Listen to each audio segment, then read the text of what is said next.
หมองท่อหอนเฮือนแล้วเฮ็ดเป็นการเฮ็ดควันเนี่ยลูกเฮ็ดมันควันมันชื่อนะเฮ็ดควันเฮ็ดการบอกเราจะบอนเจ้าที่สาธุสาธุเทพบุตรเทพดาเจ้าอารักษ์รักษาทั้งหลายเทพดาผู้พื้นปกปักรักษาอยู่ดินฟ้าและอากาศอยู่ขอบเขตบริเวณตั้งแต่ฝ่าสุดดินตอนนั้นก็ดีมือนี่ผู้ขาบ่มีหยังผู้ขามีขันหาขันหนึ่งอย่ามาเหี่ยมายกสักเก่ามาเผาเสาหัวมาบอกมากล่าวเจ้าดินเจ้าดอนเจ้าบอนเจ้าที่เจ้าอารักษ์รักษาพร้อมกับกันเจ้าแม่นางธรณีผู้เพิ่นปกปักรักษาบอนอยู่บอนกินนี่แหละบัดเนี่ยลูกหลานของผู้ขานี่อื่นกับพ่อแอน้อยเพิ่นก็ได้ซื้อหย่อนยานพาหนะมาใหม่เอามาไว้บอนนี่แหละบัดเนี่ยบอนฮอบอนเฮือนนี่แหละบัดเนี่ยก็บ่ให้คำให้ควรบ่ให้แพ้เจ้าแพ้จอมแต่นี่ไปนาถุดอย่ามาพันมันอย่ามาเบียดความขี้เดียดจังไรอย่าสู้มาไก่มาไกายผู้ขาบ่มีหยังผู้ขาจึงมีขันหาผ่อมพับกับกันมายงมาคำคอย่อมือให้มาจับขมอมจมขวัญมาหักสมหักษาครอบครัวอยู่มื้อนี้แต่นี่ไปนาเขาจะเอาไว้ดิมนี้แหละบัดเนี่ยขอให้เจ้าดินเจ้าดอนเจ้าบอนเจ้าทีเจ้านางแม่ธรณีนี่แหละบัดเนี่ยย่ำใหญ่ใส่สวยยันถึกน้ำมูกน้ำมันอันบอดีอันได้ก็ดีเมื่อยาแต่นี่ไปนาตินบ่ถือขวากปากบ่ถือความให้เบิ่งลำคำข้อวิญญาสาไปมันปองลองมันคางอยู่บอนอยู่ที่จะดินเจ้าดอนเจ้าบอนเจ้าที่ฮับโหลูกล้านสาธุมือนี้คือเอามืองามยำดีมือซีวันสอบมือประกอบวันดีล้านพวกลูกพวกล้านนี่เนี่ยมาอย่านำเจ้ามาหอดหอถึงเฮือนหอดบอลอยู่บอลกินแล้วกับผู้ขาบ่มีหยังผู้ขาได้มีผ้าตู้ผ้าวันอย่ามาหับมาตอนมาเลี้ยงมาเกลือนี่แหละเมียแต่นี่ไปนาให้อยู่น้ำตนน้ำโตมาอยู่น้ำเจ้าน้ำจอมอยู่น้ำตัวเจ้าผู้เจ้าเขานี่แหละมาอย่าให้อยู่ดีมีแห้งถูดอย่ามาพันมันอย่ามาเบียดแต่นี่ไปนาไปเป็นปองรองแม่นทางคันไปซื้อกะหาได้หลายคันไปขายกะหามีกำไรพอมากให้ได้เป็นเศรษฐีมีมังหาเลือกกินนางทานให้กุมพี่กุมน้องแต่นี่ไปนาเขาควันมันนอนหย่อนยันพาหนะให้เจ้าอยู่ดีมีแห้งให้แพงลูกแพงหลานตกที่ให้ข้อให้ใหญ่ใส่ทีดีแต่นี่ไปนากะให้อยู่ดีมีโศกปัญญาไปทางเต่มีคนใส่เรือไปทางเนื้อหาพอเต็นเงินคำเงินบาทแบบนั้นแล้วก็ดีจะสู้ประขาดไปคืนได้มาทางใดก็หาโศกให้ม่านหาโศกให้ลามเป็นรถคำรถคูณไปทางใดก็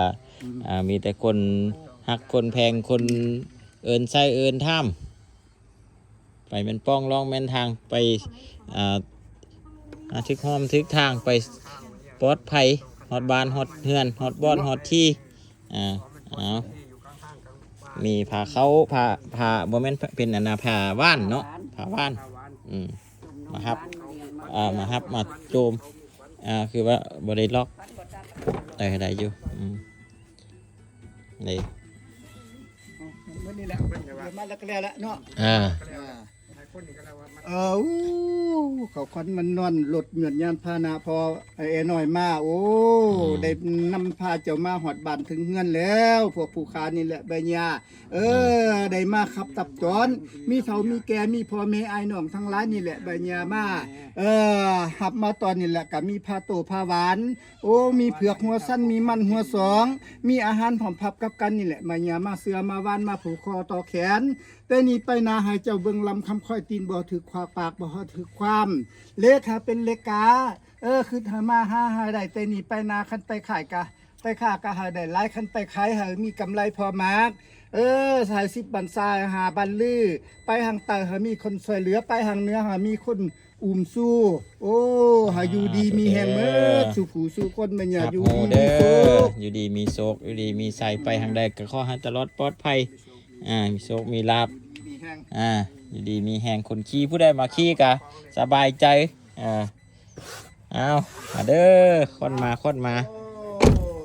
ผ้าโตผ้าวัดอาหารวันข้าวผับปั๊บกับกันมีน้ำสมน้ำหวานมาหมอบสาตินมาซีนสะหัวแต่นี่ไปนาบ่หาว่าเสียนันสันนี่แหละมีลูกมีหลาน มีผู้น้อยและผู้ใหญ่มีผู้หญิงและผู้ชายได้ขึ้นขี่นางเจ้ากับบ่ให้วันหัวขัวสายยังแหละบ่หยับไปให้ไปเมียนกองรองเมียนทางไปแล้วก็ให้มีคนนับคนถือโอ้ให้คนอื่นมาพาพึง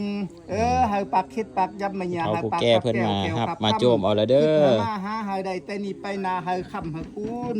หาคำหาคูณหาคำหาคูณออกแม่แพ้ลูกเด้อวันนี้เด้อไปซอกลูกซอกเต้ามา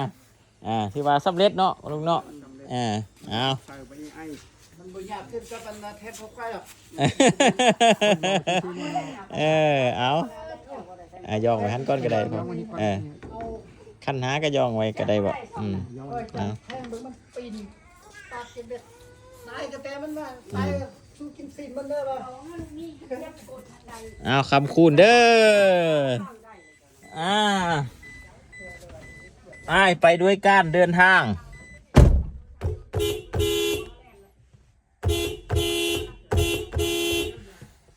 เอาอยู่ฮอดอยู่เฮือน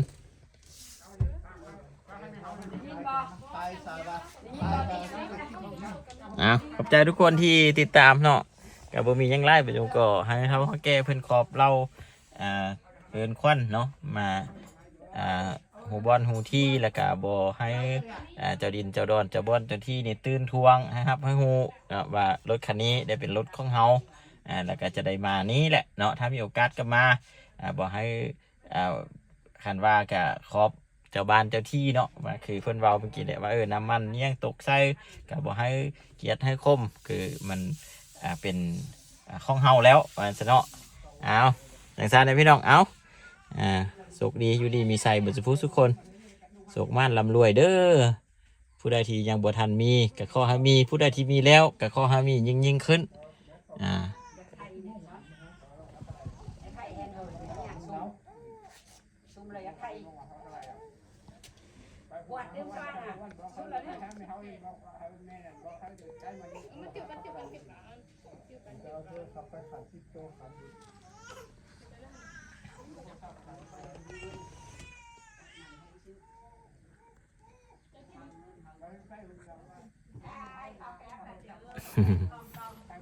อนามัยเนาะ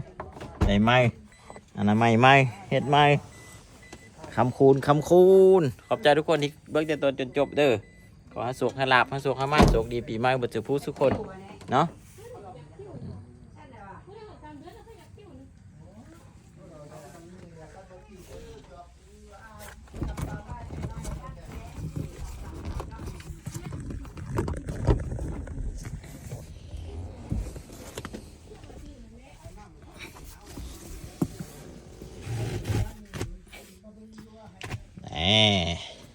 เอาไปกินน้ำเขาบ่กินกันหมักมาใส่หน้าแม่ละให้เป็นน้ำแม่นี่อย่าว่าผมคือก่อนเอาเสือมันมากคุณไปหาเขามาเลยสั่นขนาด โชคดีพี่น้อง ก็ผู้ดานร้านนี้เฮาผู้ลูกผู้อายเขาเป็นหรือว่าเอา